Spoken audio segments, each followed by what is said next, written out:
আজকে দেখা গেল অতিরিক্ত হয়ে গেছে না। দেখো মাছের মাথাগুলো একটু হলুদ লবণ দিয়ে মাখিয়ে নেব, কিন্তু এখন ভিজে রয়েছে।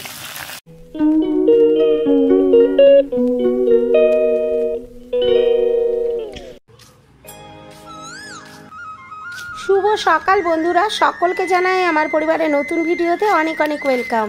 তো আজকে হেঁটে চলে এসেছি বাড়ির সামনেটায়, আর এখান থেকে কিছু কচু পাতা নেব, মানে কচুর শাক বানাবোর জন্য। আর সেই রেসিপিটাই তোমাদের সাথে শেয়ার করব, মাছের মাথা দিয়ে কচুর শাক।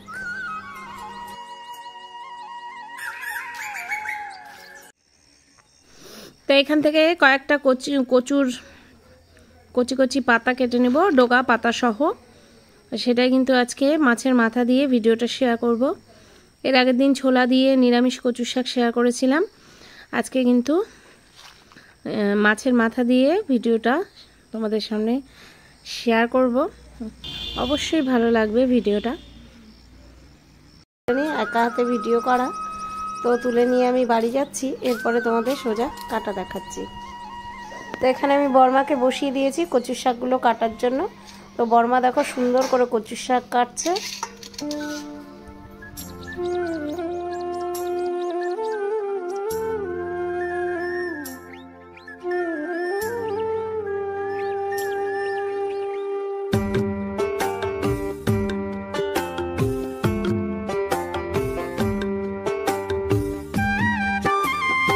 তো দেখো চলো, কচু শাকগুলো কিন্তু এখন ভালো করে ধুয়ে নিতে হবে, যেহেতু জঙ্গল জায়গায় কচুগুলো হয়। ভালো করে কয়েকবার ধুয়ে না নিলে কিন্তু খাওয়া যাবে না। তো চলো কচু শাকগুলো ভালো করে ধুয়ে নিই।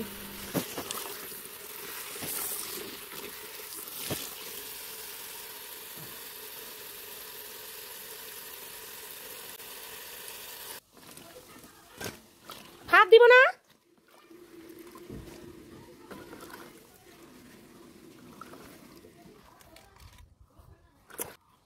তো এখানে কচুর শাকগুলো ধোয়া কমপ্লিট হয়ে গেল। দেখো কচুর শাক সম্বারা দিব। এখানে নিয়ে নিয়েছি গোটা জিরা, এখানে একটু রসুন থেতলে নিয়েছি, তেজপাতা, শুকনো লঙ্কা আর রয়েছে কাঁচা লঙ্কা। যেহেতু আমরা ঝাল একটু কম খাই, তাই কিন্তু আমরা কমই লঙ্কা নিয়েছি। কড়াইয়ে সরষের তেল দিয়ে দিয়েছি, কারণ সরষের তেল হলে না ঝাঁজটা একটু ভালো হয়।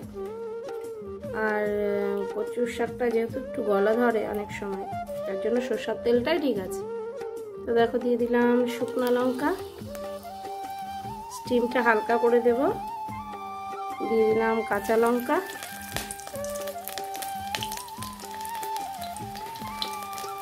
এখানে রসুন থেতলে রাখা রসুনটা দিয়ে দিলাম কয়েক কোয়া।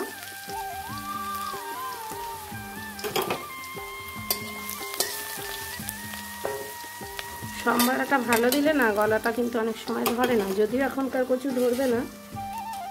আর এই যে এখানে দিয়ে দিলাম গোটা জিরা,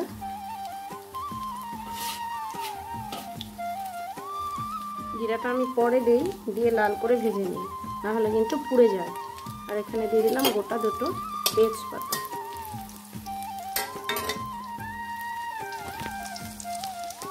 দেখো তেল এখানে অল্প পরিমাণে দিয়েছি, কারণ মাছের মাথাটা যখন দেব তখন ওই ভাজা তেলটা একটু উপরে দিয়ে দেব, যার জন্য এখানে অল্প পরিমাণ তেল দিয়েছি। এবার একটা লাল লাল ভাজা হয়ে গেলে দিয়ে রাখা কচুর শাকটা ছেড়ে দেব।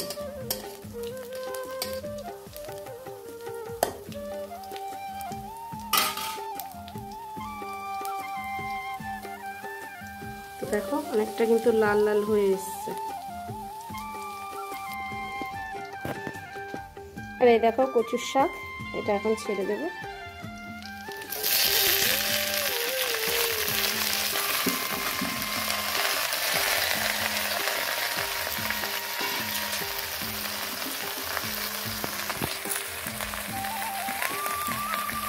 অনেকে কিন্তু কচুর শাকটা ভাপ দিয়ে রান্না করে, তো এখন যেহেতু চটতি দিন, একটু ভাপ দেওয়ার দরকার নেই।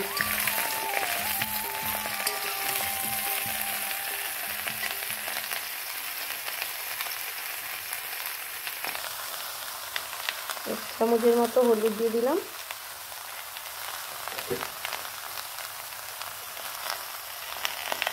হলুদটা স্বাদের পরিমাণ মতো দিতে হবে। এখানে দেখো 1 চামচ লবণও দিয়ে দিলাম, দিয়ে এবার নাড়বো। কচুটা কিন্তু অনেক পরিমাণে জল ছাড়বে, অনেকটা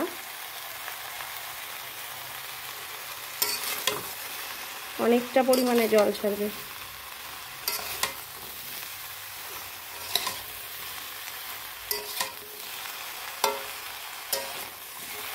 বর্ষাকালের কচু হলে জল ছাড়ে, তখন ভাপ দিয়ে নিতে হয়। আর একটু যেহেতু চটতি দিনে, সেহেতু কিন্তু ভাপ দেওয়ার দরকার নেই। এইভাবে এখন একটু ঢাকা দিয়ে দেব।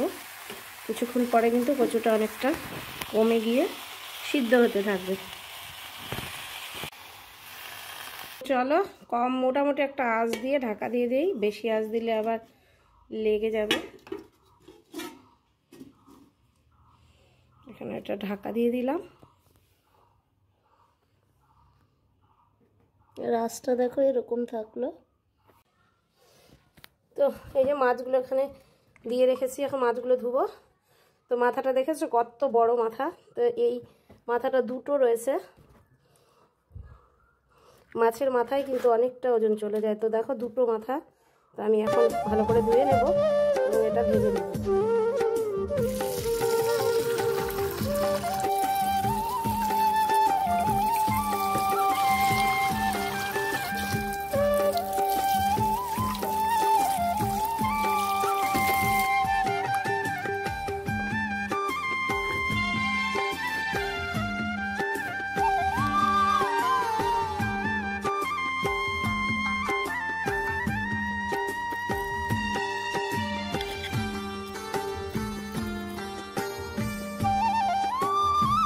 এরকম মাছের মাথাগুলো হলুদ লবণ দিয়ে মাখিয়ে নেব।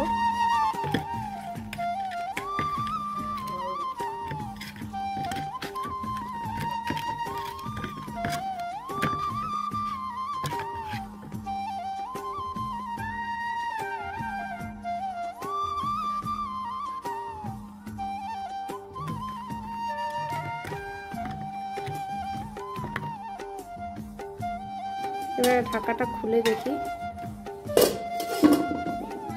দেখুন অনেকটা কিন্তু নরম হয়ে গেছে, সিদ্ধ হচ্ছে অনেকটা। দেখুন সিদ্ধ হচ্ছে, নরম হতে শুরু করছে, আর জলও দেখুন ছাড়তে শুরু করছে।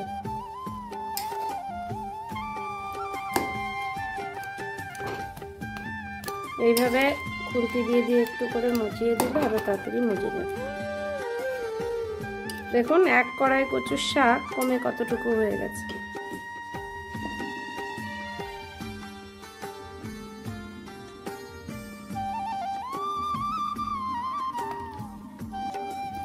তেল গরম হয়ে আসছে, এবারে মাথাটা ছেড়ে দেব।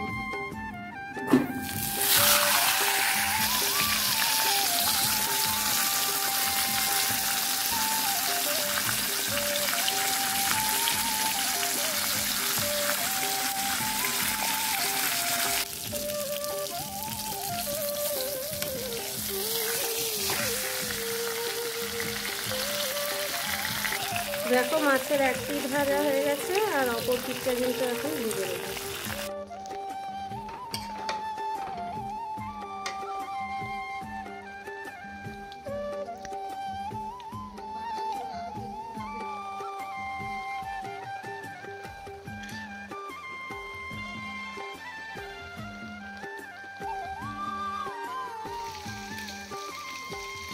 এবারে দেখো কচুর শাকটা কিন্তু টানতে টানতে একবারে হয়ে আসছে, আর রসটাও পুরো টেনে নিয়েছে। এবার কচুর শাকটা ঢেলে রাখি আর তোমাদের সাথে দেখাই যে শাকটা কেমন হয়েছে। হলুদ সামান্য বেশি হওয়ায় কিন্তু খুব একটা সবুজ সবুজ ভাব আসেনি। তো এটা একবারে টানিয়ে নিয়ে শুকনো শুকনো করেছি, তাতে কিন্তু গলাটা ধরবে না। তো বন্ধুরা, আমার কচুর শাক তৈরি মাছের মাথা দিয়ে। দেখতে তো ভালোই হয়েছে, খেতে কেমন হবে জানি না, টেস্ট করে অবশ্যই জানাবো তোমাদের সাথে।